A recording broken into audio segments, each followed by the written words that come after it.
Shalom Bapak Ibu dan Saudara-saudari yang terkasih di dalam Tuhan Yesus. Kembali lagi pada pembacaan firman Tuhan pada hari ini. Sebelum kita mendengarkan dan merenungkan kebenaran firman Tuhan hari ini, mari kita berdoa agar Tuhanlah yang menolong kita untuk memahami firman-Nya. Mari kita berdoa. Bapa yang baik yang kami sembah di dalam nama Tuhan Yesus, pada saat ini kami akan membaca dan merenungkan firman-Mu. Tuhanlah yang menolong kami untuk mengerti dan memahami firman-Mu. Di dalam nama Tuhan Yesus, kami telah berdoa dan mengucap syukur. Amin. Hari ini siang ini saya ingin menyampaikan firman Tuhan dengan judul Hidup karena percaya, bukan karena melihat. Ya, hidup kita hari ini adalah hidup karena kita percaya kepada Tuhan. Hari ini kenapa kita percaya kepada Tuhan meskipun kita tidak melihat Yesus secara jasmani, tapi kita percaya itulah iman. Iman itu kita percaya meskipun kita tidak melihat. Di dalam 2 Korintus pasal yang kelima ayat yang ke-7, kita buka sama-sama 2 Korintus pasal yang kelima ayat yang ke-7.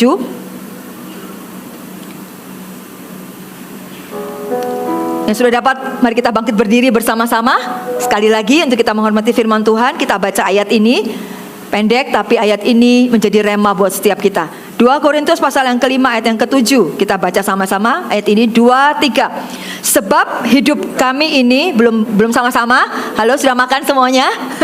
Ya, kita baca dengan suara yang terbaik. 2, 3. Sebab hidup kami ini adalah hidup karena percaya, bukan karena melihat. Puji Tuhan, silakan duduk Bapak Ibu. Sebab hidup kami ini hidup karena percaya. Paulus berkata hidup kami ini hidup karena percaya. Kalau saudara baca perikopnya, Paulus ini menulis ini bukan karena tanpa dasar, tapi ada sebuah hal yang dia alami bersama dengan Tuhan. Paulus adalah seorang rasul yang dipilih oleh Tuhan, melayani Tuhan dengan segenap hatinya. Dia itu menghadapi sebuah tantangan yang tidak mudah di dalam pelayanannya. Ya, ada banyak hal yang dia alami, penderitaan ketika dia sungguh-sungguh mengikut Tuhan, mengiring Tuhan, melayani Tuhan. Keadaannya bukan semakin mulus dan baik-baik, tapi dia menghadapi tantangan ketika dia memberitakan Injil. Ya, dia ditangkap, dia dimasukkan penjara, terus dia dianiaya, mengalami kalam kapal dan sebagainya. Tetapi kalau kita baca di 2 Korintus di perikop yang atasnya, dia berkata, kami tidak tawar hati. Ya, sebab hidup kami ini bukan hidup karena kami melihat. Kalau kami melihat, mungkin kami akan menjadi kecewa, tawar hati. Tetapi hidup kami ini karena kami percaya bahwa Tuhan yang memanggil kami adalah Tuhan yang setia. Amin, Bapak Ibu. Saudara, 2 Korintus 5 ayat yang ke-7 ini berkata, sebab hidup kami adalah hidup karena percaya, bukan karena melihat. Melihat ini dari bahasa Yunaninya itu berarti, dari bahasa aslinya itu eidos, artinya penglihatan mata jasmani. Eidos. Jadi benar-benar dikatakan hidup kami ini hidup karena percaya. Ya, bukan karena melihat dengan mata jasmani. Kenapa? Karena yang kita lihat dengan mata jasmani ini seringkali melemahkan iman kita. Betul? Yang seringkali kita lihat ini kadang-kala itu tidak membuat kita ini kuat di dalam Tuhan. Hari ini yang sakit belum kunjung sembuh. Kita berkata aku percaya, tapi kok nggak sembuh-sembuh. Hari ini yang mengalami kesulitan ekonomi, hari ini belum ada pemulihan. Itu benar-benar kita alami secara kasat mata, secara jasmani kita melihat keuangan kita belum pulih. Tapi kita percaya. Tapi itulah kenyataan. Hari ini visi kita 2030-300 juga belum tercapai. Tapi kita percaya. Hari ini saya sebagai Gembala Regional Kalimantan bersama dengan Pastor Yudi juga punya visi 60 gereja lokal. Itu sepertinya bisa enggak ya gitu, tercapai gitu. Yang di depan mata tuh tantangannya banyak. Mendirikan satu gereja lokal itu enggak mudah. Bisa enggak ya sampai ke sana? Secara tubuh, secara kesehatan kita ini, kita mau tetap sehat sih. Amin, puji Tuhan. Sampai menggenapi visi. Tapi kadang-kala ketika Pastor Yudi kemarin sakit, matanya sudah nggak bisa lihat. Mungkin pernah khotbah di sini juga.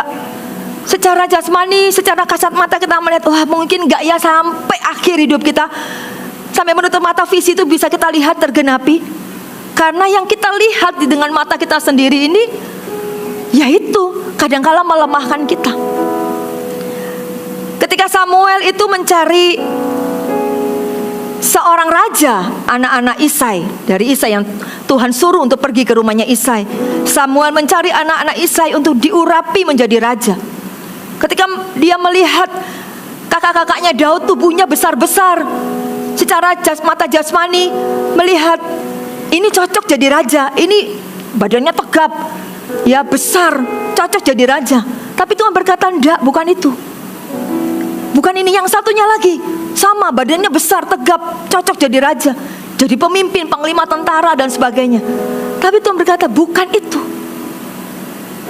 Tetapi yang dipilih Tuhan itu ternyata yang kecil, kemerah-merahan pipinya, yaitu Daud. Yang secara mata jasmani kelihatannya nggak mungkin ini jadi raja. Gimana jadi raja? Udah badannya kecil, pendek, mungkin lebih pendek dari kakak-kakaknya. Pipinya kemerah-merahan, nggak pernah ikut berperang, karena pekerjaannya Daud adalah menggembalakan kambing domba. Tapi Tuhan itu memilih Daud. Apa yang kita lihat dengan mata jasmani kita ini belum tentu sesuai dengan apa yang Tuhan juga lihat. Untuk itu, saudara, saya mau berkata, apapun yang hari ini kita hadapi di depan mata kita, sepertinya itu melemahkan iman kita, sepertinya kok gak ada yang baik dan sebagainya. Saya mau berkata, kita hidup bukan karena apa yang kita lihat, tapi kita hidup karena kita percaya kepada Tuhan. Katakan amin. Makanya penting bagaimana bukan apa yang kita lihat hari ini, tapi bagaimana cara kita melihat itu seperti cara Tuhan melihat. Kalau Samuel melihat Daud itu sudah gak mungkin, ini gak mungkin nih, lebih mungkin kakak-kakaknya. Tapi Samuel belajar melihat seperti Tuhan melihat, bahwa ini loh orang yang kupilih, Daud. Walaupun secara mata jasmani ini gak cocok bagi manusia, tapi itu cocok bagi Tuhan. Saya menikah dengan Pastor Yudi dulu, beratnya Pastor Yudi itu 98 kilo, ya. Ini sekilas aja ya, bukan itu. Tapi ini benar-benar secara kasat mata itu, wah ini rasanya gak cocok nih, kayak angka 10 gitu kan. Saya kurus, Yudi gemuk gitu kan. Waktu saya berdoa, Tuhan ini gak salah tah gitu, gak salah tah gitu. Mungkin sama seperti Samuel ketika mencari itu, saya juga mencari waktu itu.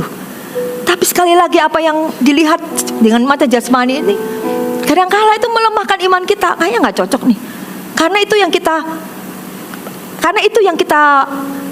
yang kita jadi acuan buat kita.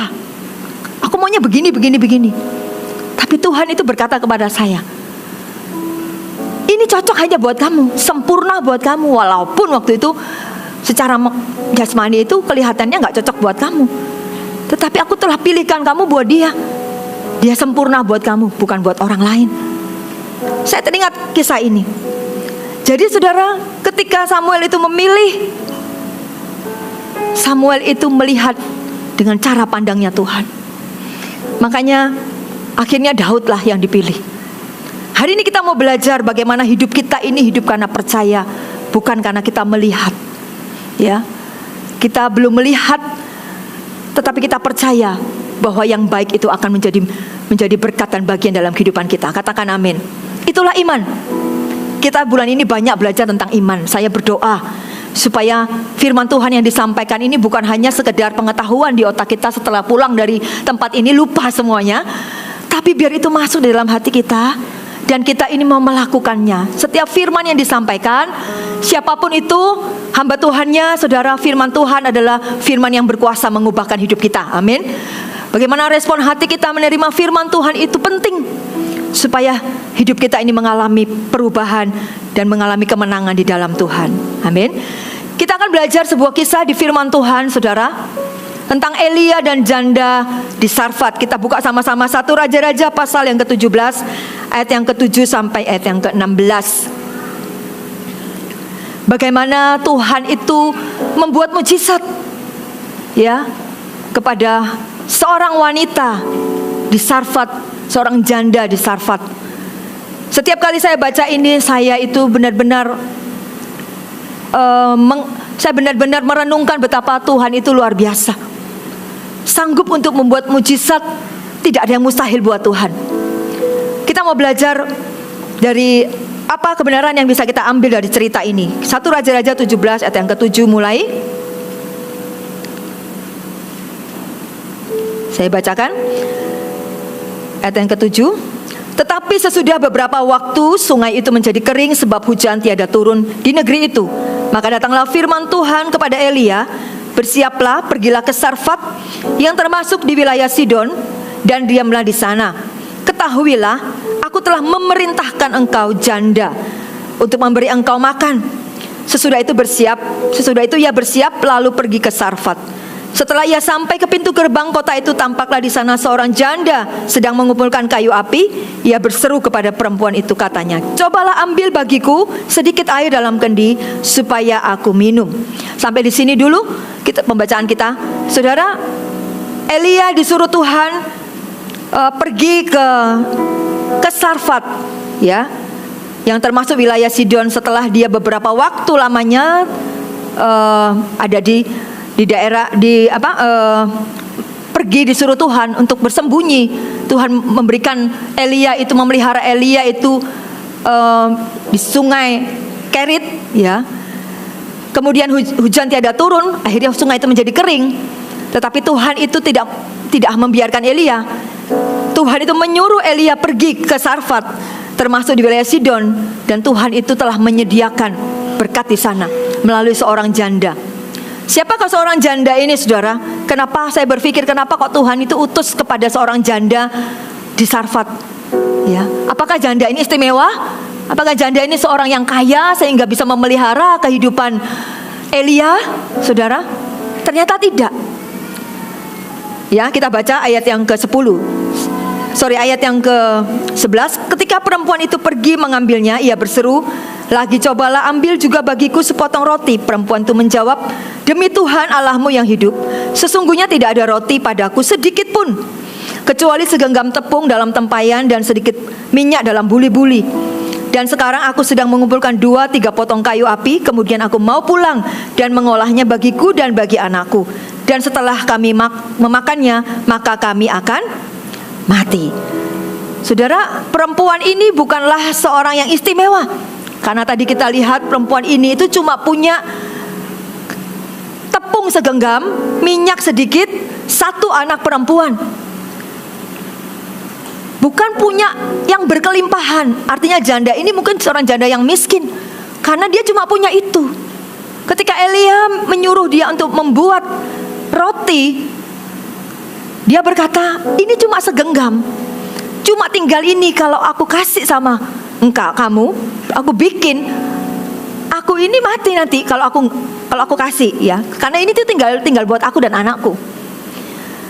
Saudara bisa membayangkan dalam kondisi seperti itu, Tuhan itu mengutus Elia. Apakah Tuhan tidak tahu kalau janda ini adalah seorang yang miskin? Tahu. Tuhan itu tahu, tapi Tuhan itu ingin melakukan rencananya dalam kehidupan wanita ini. Katakan amin. Tuhan itu tahu kehidupan kita, Bapak Ibu Saudara. Apa yang kita alami hari ini, keadaan kita seperti apa, Tuhan kita itulah Tuhan yang tahu. Tapi Tuhan itu tidak fokus kepada kelemahan kita. Tuhan tetap mau pakai hidup kita. Di tengah kelemahan kita dikatakan kuasa Tuhan menjadi sempurna. Katakan amin. Di tengah kelemahan janda ini, Tuhan itu mengutus Elia pergi ke sana, supaya Elia dipelihara, dikasih makan oleh janda itu. Kalau kita baca ayat ini, kita mungkin berpikir, Tuhan mungkin salah ya, kok bisa nyuruh Elia ke orang yang gak punya apa-apa. Tapi sekali lagi Tuhan kita itulah Tuhan yang selalu punya rencana yang luar biasa di hidup kita. Dia sanggup untuk mengubahkan dari keadaan kita yang tidak baik menjadi berkat buat orang lain. Tuhan tuh sanggup mengubahkan kehidupan kita yang biasa-biasa, bahkan kita minder dengan keadaan kita, tapi Tuhan bisa ubah hidup kita untuk menjadi berkat dan menjadi alat Tuhan yang memuliakan nama Tuhan. Kita mau belajar bagaimana hidup karena percaya, bukan karena melihat. Hal yang pertama yang kita mau pelajari hari ini adalah hidup dengan perkataan Tuhan. Ayat yang ke-11.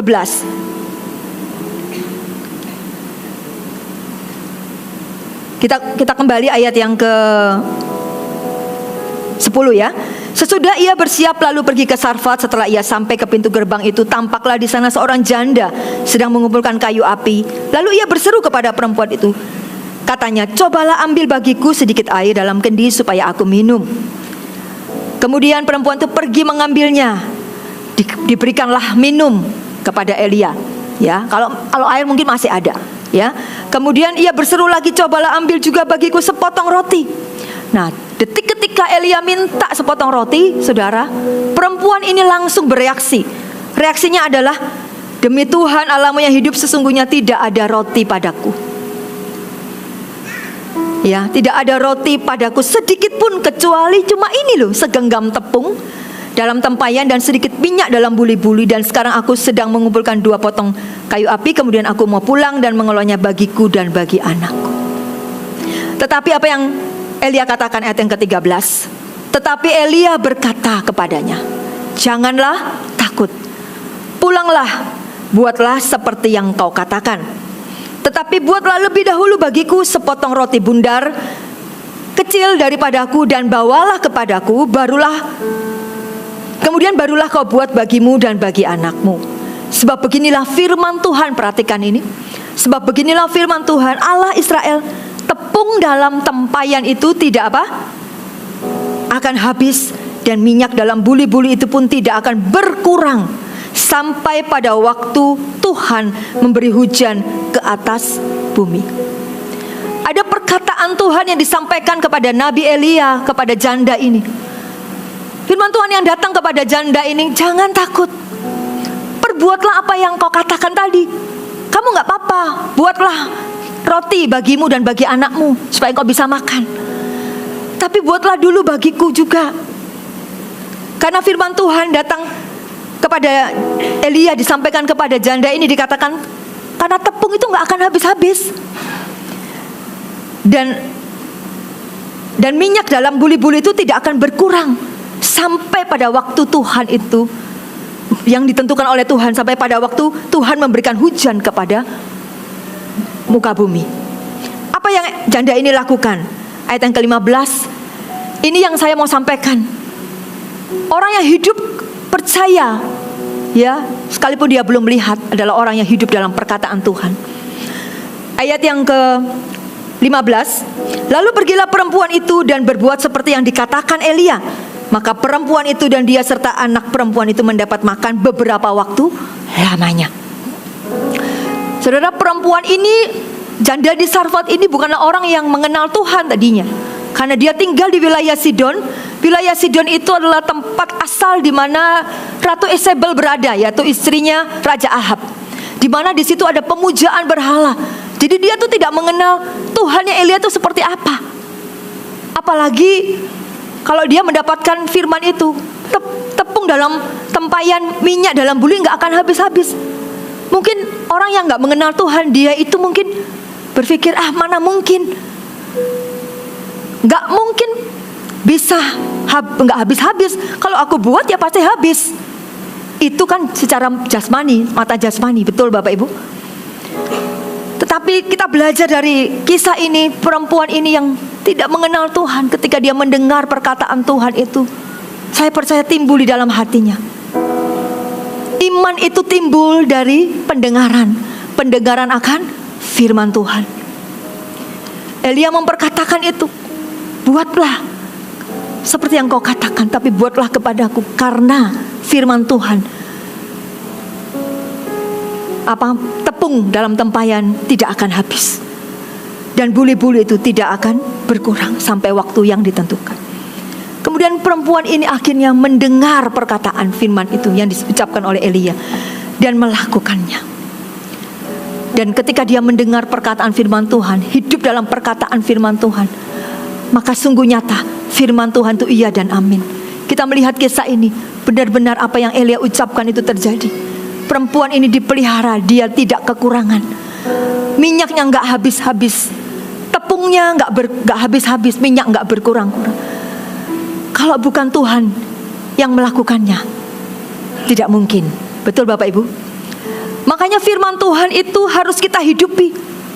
Di tengah godaan, di tengah tantangan, di tengah pergumulan, iman kita bisa jadi kuat. Iman kita ini bisa terus bertumbuh di dalam hidup kita karena kita hidup dalam perkataan firman Tuhan. Makanya kita ini bisa percaya karena ada dasarnya, yaitu firman Tuhan. Sekalipun kita ini melihat keadaannya itu sungguh-sungguh tidak baik. Orang yang divonis tidak bisa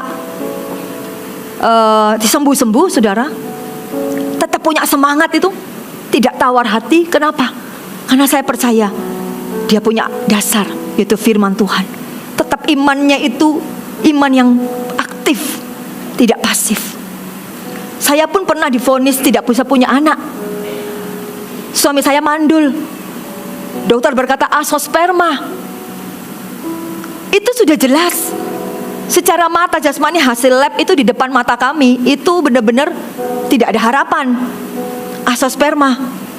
Pindah dokter lagi, tanya lagi, sama hasilnya. Kalau kita ini bergerak dengan apa yang kita lihat hari ini, mungkin hari itu saya bisa bertanya sama Tuhan, bisa jadi lemah mungkin iman saya. Tapi karena saya belajar untuk hidup dalam perkataan Tuhan, maka orang-orang yang hidup dalam perkataan Tuhan itu akan memiliki iman yang kuat. Karena apa? Hidup itu, iman itu muncul dari pendengaran. Pendengaran akan firman Tuhan. Firman Tuhan itu akan menjadi rema yang berkuasa untuk menguatkan dan memulihkan kita. Rema itu apa? Rema itu ayat firman Tuhan yang loncat di dalam hati kita ketika kita baca firman Tuhan, yang kita pegang, yang kita terus bawa sampai janji Tuhan itu digenapi. Saudara, jangan sekali-kali kita ini meremehkan firman Tuhan. Itu kan cuma firman Tuhan. Iya kalau digenapi, kalau enggak. Kita ini seringkali enggak percaya. Enggak percaya firman Tuhan. Saya mau berkata dasar dari iman kita itu adalah firman Tuhan. Iman itu dasar dari segala sesuatu dan bukti yang kita harapkan dan bukti dari yang tidak kita lihat. Kenapa? Kita ini kok percaya? Karena kita punya dasar, yaitu firman Tuhan. Makanya orang-orang yang hari ini tidak kuat di dalam firman Tuhan, meremehkan apalagi firman Tuhan, pasti hidupnya itu tidak akan kuat menghadapi tantangan atau apapun yang dihadapinya. Imannya itu gak bisa kuat, gak bisa tough gitu, gak bisa tahan banting. Dikit-dikit kecewa dengan Tuhan, atau curiga dengan Tuhan, atau marah dengan Tuhan. Amsal 13 ayat yang ke-13 berkata, Amsal 13 ayat ke-13, siapa meremehkan firman, ia akan menanggung akibatnya. Tetapi siapa taat kepada perintah akan menerima balasan. Saudara, firman Tuhan ini dengan tegas berkata, siapa meremehkan firman akan menanggung akibatnya. Akibatnya apa? Kita ini tidak melihat Tuhan dalam kehidupan kita, karena kita gak percaya. Orang yang kita lihat adalah apa yang di depan mata kita, yang ada di dunia ini yang kita lihat. Makanya kita perlu sekali untuk tahu ini, bahwa begitu pentingnya firman Tuhan itu menjadi kekuatan dalam kehidupan kita, supaya yang kita dengar, Bapak Ibu Saudara, bukan suara yang lain, tetapi suara Tuhan lewat firman Tuhan. Katakan amin. Dalam hidup kita ini ada banyak suara. Waktu lalu pernah saya sampaikan, suara itu bisa ada 3 ya. Suara Tuhan, Tuhan itu bisa bicara lewat firman Tuhan. Suara iblis ya, yang seringkali melemahkan iman kita. Dan suara hati kita. Membedakan suara iblis dengan suara Tuhan itu mudah sekali. Suara iblis itu adalah suara yang ada di dalam hati kita, yang kita dengar, di dalam telinga kita, yang itu bertentangan dengan firman Tuhan. Itu pasti bukan dari Tuhan. Tapi kalau itu dari Tuhan, itu pasti firman Tuhan. Makanya Bapak Ibu Saudara, sebagai anak-anak Tuhan, kita perlu baca firman Tuhan supaya kita gak salah dengar. Katakan amin. Kita harus baca firman Tuhan supaya iman kita ini kuat, iman kita teguh, iman kita ini menjadi iman yang walaupun tadi pagi saya sampaikan, kita ini tetap teguh berdiri karena kita tahu Tuhan itu bersama dengan kita. Hal yang pertama yang kita mau belajar, bagaimana kita hidup karena percaya. Hiduplah dengan perkataan Tuhan. perkataan Tuhan itu harus menjadi rema dalam kehidupan kita, yang harus terus kita bawa. Itu menguatkan kita. Perempuan ini mendengar perkataan firman Tuhan dan dia menghidupinya. Orang yang hidup dalam firman Tuhan, hidupnya mengalami perubahan. Perempuan ini tidak diam saja, tapi dia langsung melakukan apa yang Elia katakan. Dia tidak lagi berpikir dua kali, ya sudahlah, ya mungkin nanti sebentar aku mati dan sebagainya. Tidak tertulis di dalam firman Tuhan. Tetapi firman Tuhan berkata, lalu pergilah perempuan itu dan berbuat seperti yang dikatakan Elia. Maka perempuan itu dan dia serta anaknya itu mendapat makan beberapa waktu lamanya. Ayat yang ke-16, tepung dalam tempayan itu tidak habis dan minyak dalam buli-buli itu tidak berkurang, seperti firman Tuhan yang diucapkan dengan perantaraan Nabi Elia. Hal yang pertama, saudara, bagaimana hari ini kita mau hidup karena kita percaya, bukan karena melihat. Kita mau tetap iman kita teguh. Yang pertama adalah hiduplah dalam dengan perkataan Tuhan. Hal yang kedua, bagaimana kita hidup karena percaya meskipun kita melihat, seperti wanita ini, janda di Sarfat, adalah ayat yang ke-15 tadi yang kita baca. Perempuan ini langsung, ayat yang ke-15, lalu pergilah perempuan itu dan berbuat seperti yang dikatakan Elia. Perempuan ini tidak hanya mendengar atau hidup dalam perkataan Tuhan saja, tetapi perempuan ini melangkah dengan iman. Ada sebuah tindakan, ada sebuah perubahan imannya. Tindakan iman itu, perkataan iman itu bukan hanya perkataan, tetapi harus diimbangi dengan yang namanya perbuatan. Ya, firman Tuhan berkata di dalam Yakobus pasal yang kedua ayat yang ke-26, sebab seperti tubuh tanpa roh adalah mati, maka demikian jugalah iman tanpa perbuatan adalah mati. Maka penting bagi kita ketika kita memperkatakan iman kita, kita juga perlu untuk melakukan iman kita. Ketika kita melangkah dengan iman dengan dasar firman Tuhan, ya, kita percaya bahwa apa yang kita imani itu akan menjadi nyata dalam kehidupan kita. Kalau hari ini kita rindu untuk orang tua kita diselamatkan, kita berdoa, tetapi tindakan iman kita itu berbeda.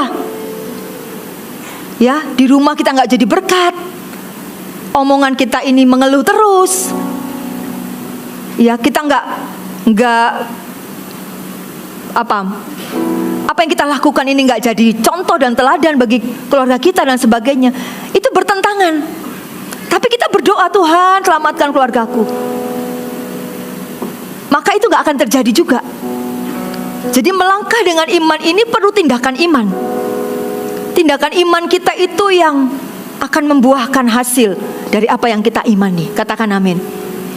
Janda ini melangkah dengan iman, dia melakukan, dia membuat segenggam tepung itu roti dan diberikannya kepada Elia untuk Elia makan. Dan benar, ketika dia melangkah dengan iman, dia melakukannya. Dia memberikannya kepada orang lain lebih dahulu, memberikan seorang hamba Tuhan ini makan.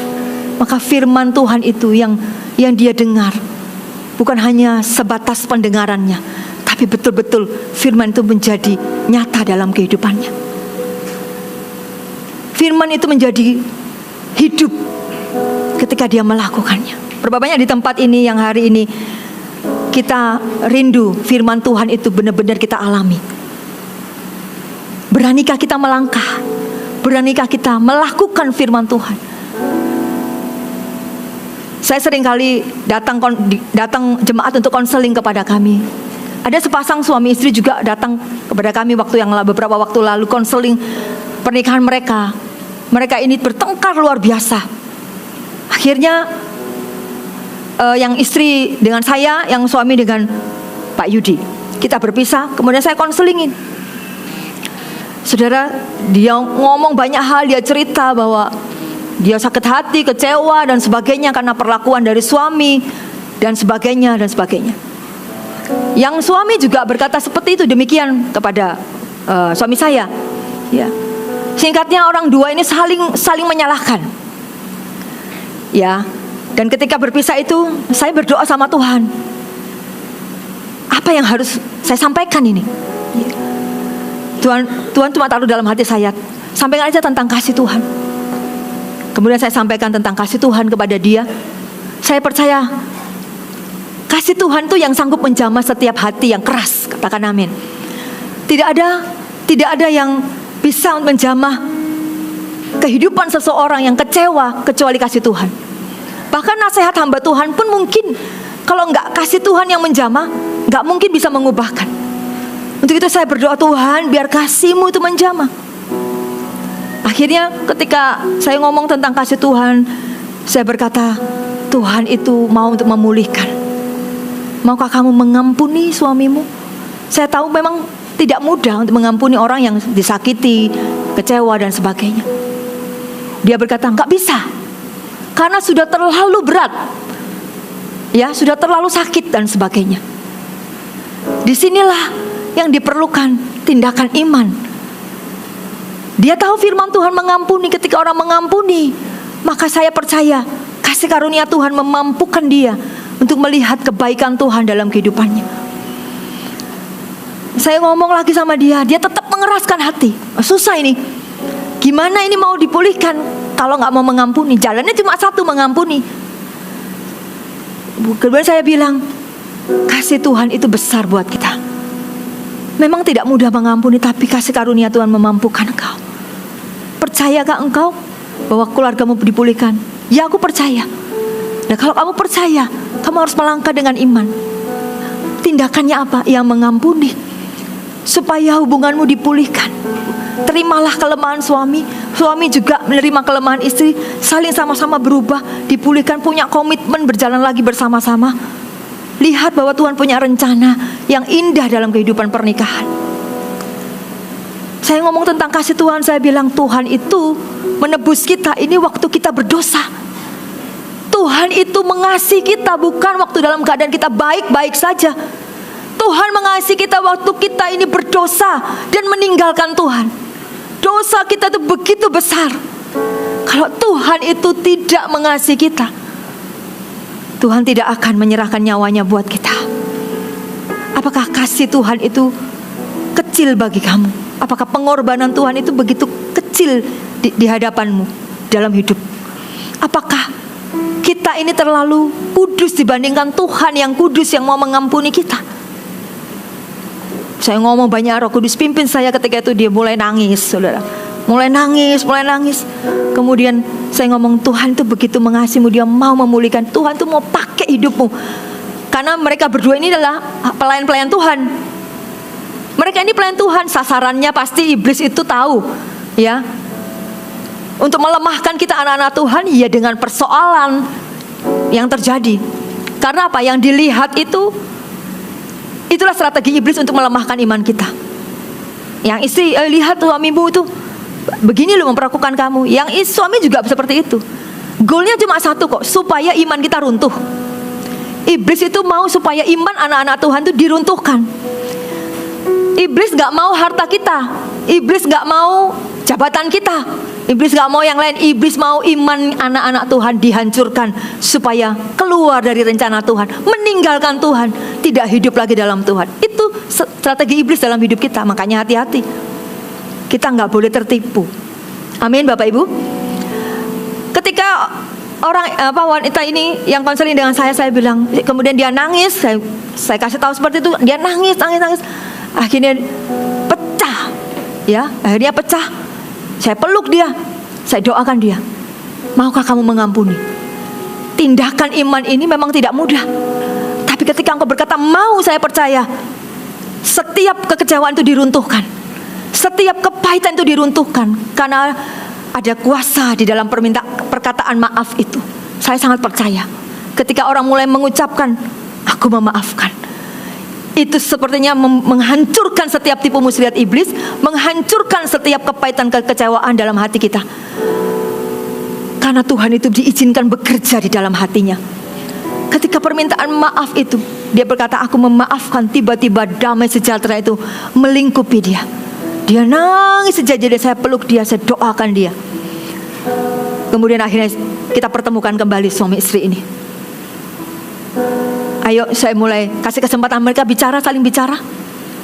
Ada Ko Yudi juga, kemudian yang suami mulai mengelurkan tangannya. Dia berkata, tindakan imannya, aku minta maaf, aku memaafkan. Yang istri masih mau memaafkan, tadi sudah ngomong memaafkan, tapi masih gitu kan, mau mengelurkan tangannya masih berat. Dia berkata, iya aku yang memaafkan, tapi belum mengelurkan tangan. Dia berkata, tapi kamu jangan gini, masih ada tapi, gitu kan ya. Ya, kalau kita memaafkan masih ada tapi, ya itu repot gitu ya. Nah itu lagi, yang sudah damai-damai bertengkar lagi. Nah itu loh Ko Yudi, itu nggak rela memaafkan, mulai bertengkar. Stop, ini nggak selesai gitu kan. Sekarang ini mah saling memaafkan, bukan saling ngungkit-ngungkit lagi gitu kan. Akhirnya ya udah, saya bilang stop, gak usah saling menyalahkan, gak usah ungkit-ungkit lagi. Ayo, tindakan imannya adalah saling memaafkan. Akhirnya saudara, ya sudah, yang istri memaafkan. Ketika saling berjabat tangan, mereka saling berpelukan, mereka nangis. Dia berkata, maafkan aku ya Ma, maafkan aku ya Pak. Itu saya rasa hadirat Tuhan ada di situ. Iblisnya gigit jari. Amin Bapak Ibu. Iblis yang punya strategi menghancurkan mereka untuk mereka gak dipakai Tuhan, karena mereka adalah hamba-hamba Tuhan, pelayan-pelayan Tuhan. Mereka hari itu mengalami kemenangan di dalam Tuhan. Amin. Karena sebuah tindakan, bukan hanya mereka mendengar, tapi mereka melakukan. Makanya saudara, perlu kita hidup dalam firman Tuhan. Yang pertama. Yang kedua adalah lakukan firman Tuhan, merupakan tindakan iman dalam hidup kita. Katakan amin. Amin. Hal yang ketiga saudara, bagaimana kita hidup percaya meskipun kita tidak melihat. Hal yang ketiga adalah rela melepaskan yang terbaik. Perempuan ini memiliki yang terbaik dalam hidupnya adalah tepung. Itu cuma segenggam, dan minyak buli-buli cuma sedikit. Itu pungnya yang paling berharga, karena itu yang bisa buat mereka tetap hidup. Setelah itu dikatakan kalau mereka sudah habis, mereka mungkin akan mati. Hal yang paling berharga itu yang ketika kita percaya meskipun kita tidak melihat, Tuhan ingin kita merelakannya, melepaskannya bagi Tuhan. Apa yang kita miliki hari ini yang terbaik yang kita punya, kalau itu Tuhan yang minta kita lepaskan, maka apakah kita rela untuk melepaskannya? Bukan hanya bicara soal keuangan kita, ya. Yang terbaik yang kita punya bukan hanya bicara soal keuangan. Kita punya uang, terus kita berikan yang terbaik buat Tuhan. Bukan, tapi banyak hal dalam kehidupan kita. Yang tadi seperti saya katakan, mungkin pengampunan, mungkin itu yang kita sangat pegang erat. Aku gak bisa mengampuni. Justru itu yang terbaik yang Tuhan mau kita lepaskan. Lepaskan. Jangan takut untuk melepaskan, karena yang terbaik itu tetap menjadi milik Tuhan. Katakan amin. Amin. Ketika kita rela melepaskan apa yang terbaik buat Tuhan, maka Tuhan tidak pernah melupakan kita. Seperti janda itu dipelihara oleh Tuhan. Janda ini dipelihara oleh Tuhan sampai pada masa hujan berhenti, ya, masa kekeringan itu berhenti. Tuhan memelihara mereka. Saudara, ketika saya belajar kisah ini, saya itu mengalami hal ini persis sama dengan kehidupan saya. Ketika saya pindah dari Manado ke Surabaya, itu saya harus beli rumah, ya, kontrak rumah, dan akhirnya dapat rumah yang saya sekarang tempati, ya. Dan rumahnya itu harganya kasih karunia Tuhan, ya, murah banget, ya, nggak perlu sebut harga ya, murah banget bagi kami yang hari itu uangnya pas-pasan. Yang sudah kami tabung sekian tahun di Manado, kami tabung sehingga kami pulang ini, kami pingin punya rumah karena kami ini pindah-pindah terus, ya. Selain hamba Tuhan, kami ini kerjanya juga sebagai kontraktor, ya, kontrak di mana-mana maksudnya. Kontraknya itu sampai 8 kali, itu lebih dari angka sempurna. Kalau saya bilang ngomong 7 angka sempurna, saya 8-9 kali, itu lebih melewati angka sempurna, gitu kan. Jadi Bapak Ibu, ketika saya pulang ke Manado, saya berdoa, Tuhan, kami itu pingin punya rumah sendiri, tapi begitu lihat tabungan, kok ya nggak cukup ya, bayar uang. Tanya perumahan-perumahan di Surabaya, waktu kami diutus kembali ke Surabaya, pulang oleh Pastor Philip, pulang, kami sudah mikir kami tinggal di mana ini. Ketika itu kami hitung-hitung uang, secara tabungan udah pasti nggak mungkin, bayar uang DP aja nggak cukup nih. Terus saya bilang sama saya, gimana, uangnya nggak cukup, tapi kita percaya Tuhan sediakan. Oke, setelah itu singkatnya kita sampai di Surabaya, kita lihat dapat rumah ini, saudara. Oke, dapat harga yang cocok juga buat kita, harganya miring banget, tapi perlu direnov. Nah, waktu direnov itu, saudara, itu kita minta hitung yang benar ya. Kalau misalnya budgetnya berapa, kita ini cuma punya budget sekian, jangan lebih dari itu, karena kami ya cuma uang tabungan segitu. Akhirnya singkatnya setelah direnov itu sepakat angka sekian puluh juta begitu. Tiba-tiba renovnya itu atapnya perlu diganti, semua ini perlu diganti. Akhirnya singkatnya itu dihitung-hitung kembali, itu naik 3 kali lipat. Wah, ini bukan salah hitung ini gitu kan. Tapi benar-benar 3 kali lipat itu salah apa saya nggak tahu. Jadi benar-benar berkali-kali lipat kekurangannya. Sudah kadung dibongkar, gimana? Masa berhenti nggak jadi? Gitu. Kan nggak mungkin. Rumahnya kan bocor semua nanti gitu kan. Terus kontraktornya bilang sama kita, "Kok Yudi kan hamba Tuhan kok nggak hidup oleh karena iman," gitu kan. Wah, itu ya gimana ya saudara ya, itu ditantang namanya ya. Katanya hamba Tuhan kan hidup karena iman, percaya, bukan karena melihat lah intinya gitu. Katanya hamba Tuhan hidup karena iman. Wah, kali itu saya ditantang. Ya sudah, bangun gitu kan. Tapi kita berdoa berlutut sama Tuhan. Tuhan, gak cukup begitu Tuhan, ya apa ini gitu. Sudah kadung dibongkar. Nah, waktu saat-saat seperti itu Bapak Ibu, saya itu ditelepon dari jemaat kami yang ada di Manado, ya, di Manado, dan dia itu telepon, bukan dari Manado, gembalanya telepon. Kok ini ada jemaat ini membutuhkan uang untuk bayar uang sekolah anaknya 3 bulan gak bisa bayar, pasti akan diberhentikan dari sekolah. Gimana ya? Oh ya sudah, kita ajukan diakonia gereja. Tapi gak cukup kok, diakonianya gak semuanya bisa cover. Oke. Terus maksudnya gimana ini? Ya gimana ya kok? Nah, itu dia saudara. Saya tahu ketika itu kalau gembala itu telepon kami tahu ada sesuatu tuh yang Tuhan ingin kami lakukan. Setelah telepon itu kita berdua pandang-pandangan, gimana ya kok? Tuhan mau apa ya? Kita berdoa. Ya berdoa. Akhirnya berdoa, saudara berdoa. Dapatlah sebuah rema di dalam hati kami, sebuah pesan Tuhan untuk kita kasih, bayarkan uang sekolah anak ini. Saya dapat, suami saya juga dapat. Udah, kita bilang, kita waktu berdoa selesai kita doa, aku dapat, kita harus kasih. Oke, kita kasih berapa ya? Kita lihat tabungan. Waduh, kok cek mepet gitu kan? Mepet sekali gitu. Terus Tuhan berkata, berikan yang terbaik. Suami saya menyebutkan angka, saya menyebutkan 2 kali lipat.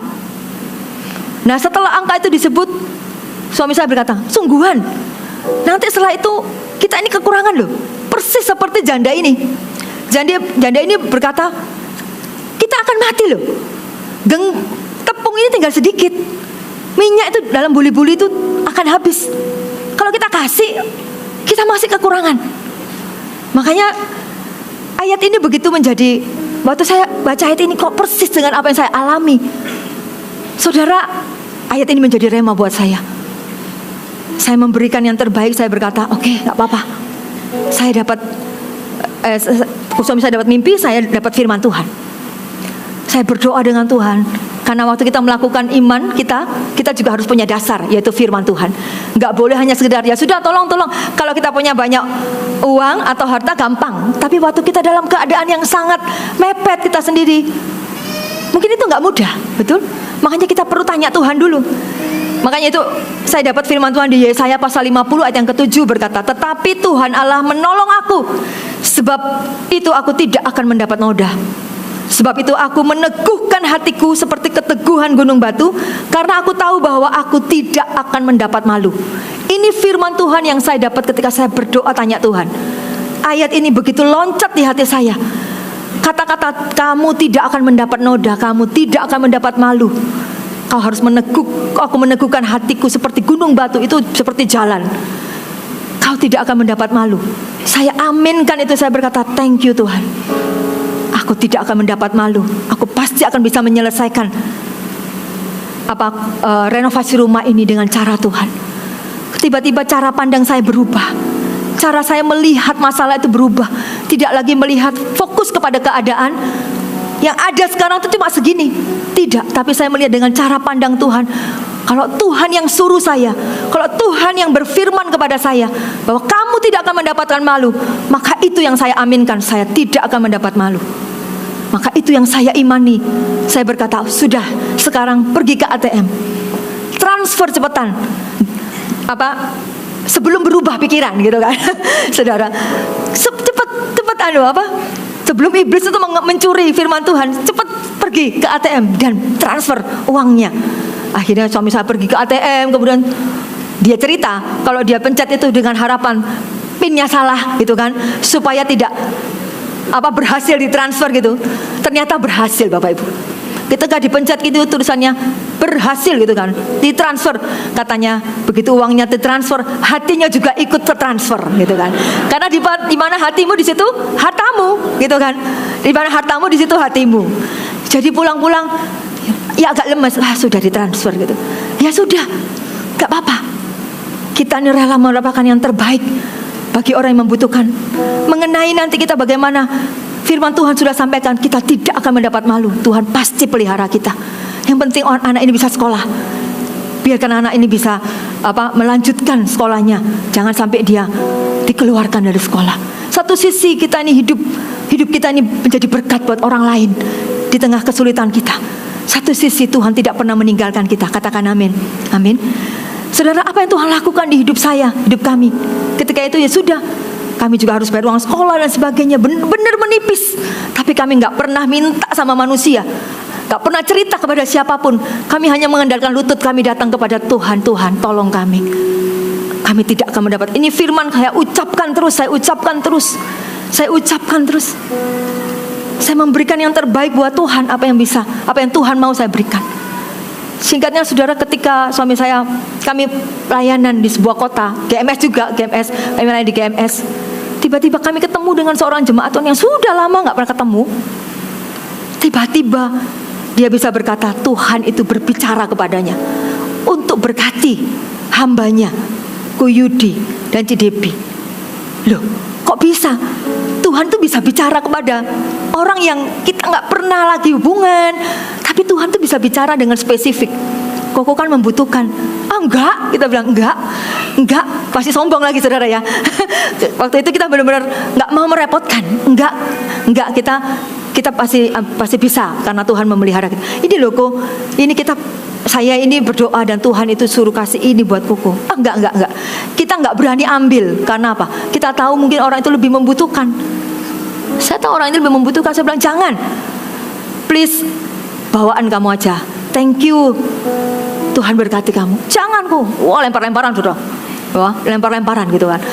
Saya bingung gimana ini. Saya berkata jangan Ko. Akhirnya dia berkata, kalau Koko ingin saya diberkati, terimaan Ko. Waduh, gimana ya? Saya berat hati. Karena kita nggak mau gitu loh. Akhirnya ya sudahlah, akhirnya kita terima, terus kita doakan dia. Dia berkata, aku percaya Ko, ketika aku taat sama Tuhan, memberi yang terbaik dari apa yang aku punya, Tuhan juga pasti berkati. Loh, kok sama dengan saya? Barusan saya melakukan yang kemarin, saya bantu anak sekolah itu yang tidak bisa. Hari ini saya beberapa hari kemudian Tuhan berkati kami. Saudara, dan ketika kita pulang, kita buka itu, kita tersungkur, Tuhan thank you. Ternyata uang itu cukup untuk mengcover 1 minggu ke depan renovasi rumah, karena bayarnya mingguan gitu. Cukup, bahkan lebih dari apa yang kami berikan kepada anak itu. Dan singkatnya, orang yang memberikan kepada kami telepon beberapa hari kemudian bahwa usahanya diberkati, mengalami double porsi. Saya berkata, wow, Tuhan itu luar biasa. Katakan amin. Amin. Ketika kita rela melupakan yang terbaik, apapun yang kita miliki hari ini, Tuhan itu tidak pernah berhutang. Tuhan itu pasti akan memberkati kita. Tuhan akan menolong kita, membuat mujizat kepada kita tepat pada waktunya. Katakan amin. Hidup karena percaya, bukan karena melihat. Biar kita melihat seperti Tuhan melihat. Jadi hal yang pertama tadi, hiduplah dengan perkataan Tuhan. Jangan hidup dengan perkataan mulut kita sendiri atau orang lain, karena orang lain itu melemahkan kita, orang-orang di sekitar kita, atau perkataan dari si jahat, si iblis yang melemahkan kita. Tapi hiduplah dengan perkataan Tuhan. Carilah firman Tuhan. Jadikanlah firman Tuhan itu rema dalam kehidupan kita. supaya dengan firman itu engkau pegang teguh erat-erat. Berjalanlah dengan firman itu sampai janji Tuhan digenapi. Yang kedua, ketika engkau menerima firman Tuhan, melangkahlah dengan iman. Ketika Tuhan menyuruh engkau mengampuni, ampunilah. Ketika Tuhan berkata, berilah, maka engkau diberi, maka berilah. Ketika kita disuruh memberitakan Injil Tuhan, beritakanlah. Ketika engkau rindu orang itu diselamatkan, beritakanlah. Jangan tahan-tahan. Ketika hari ini apapun yang Tuhan mau engkau lakukan, melangkahlah dengan iman. Tuhan memimpin setiap langkah iman kita. Amin, saudara. Yang ketiga, relalah melepaskan yang terbaik. Apa yang menjadi yang terbaik dalam kehidupan kita? Mungkin waktu kita, mungkin hobi kita, mungkin keuangan kita, mungkin apapun. Bahkan saya menemukan orang yang sakit sekalipun, dia masih bisa memberi yang terbaik buat Tuhan. Ya, kita bisa melihat contoh beberapa yang lalu. Ada seorang leader juga meninggal, tapi di saat-saat kritis dia masih tetap bisa melayani, memberi yang terbaik. Itu sesuatu yang luar biasa. Itu sebuah tindakan iman dia untuk tetap melayani Tuhan sampai akhir. Maka saya percaya Tuhan itu tidak pernah melupakan. Walaupun keadaannya mungkin orang ini yang tadi itu meninggal, tapi saya percaya keluarganya akan dipelihara oleh Tuhan, tidak akan pernah kekurangan. Tuhan itu setia kepada janjinya. Katakan amin. Biar hari ini kita merenungkan firman Tuhan. Kalau hari ini kita berkata, aku Kristen, aku mau hidup karena percaya, bukan karena melihat, maka hiduplah dengan perkataan Tuhan. Melangkahlah dengan iman. Relalah melepaskan yang terbaik dari apa yang kau punya hari ini, yang Tuhan mau kau lepaskan. Jangan tahan-tahan. Kalau hari ini Tuhan mau engkau berubah, berubahlah. Melangkahlah dengan iman, maka saya percaya Tuhan itu akan membawa engkau kepada pertumbuhan rohani yang lebih lagi. Katakan amin. Amin. Dan biarlah hari ini kita belajar firman Tuhan ini. Firman Tuhan menjadi rema buat setiap kita. Amin.